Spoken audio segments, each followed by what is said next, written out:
Welcome to the tutorial for BIM Wizard, Part 6. Going back into BIM Wizard, there are some useful tools in the Options menu. In the Wall and Ceiling Type Name tabs, we can alter the Knauf naming standard by removing Default from the active fields and adding any combination of custom text and dynamic fields.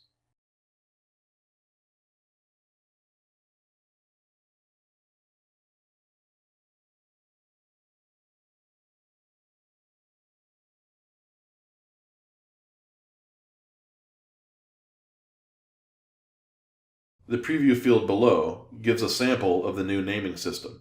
This system can be exported and archived, then imported later. It can be reset to the Knauf default at any time. In the Folder Options tab, you can export the entire folder tree, including all systems saved within, for archiving and import later. In the Material Replacement Master tab, you can specify which of Knauf's generic materials you want to swap with one of your own from the active project.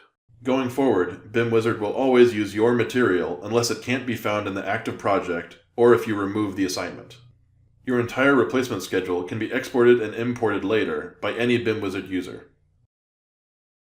I hope you found this tutorial helpful. Additional content, including a user guide, is available on the BIM Wizard landing page. Keep an eye out for the many new features we have coming soon through BIM Wizard's automatic updater.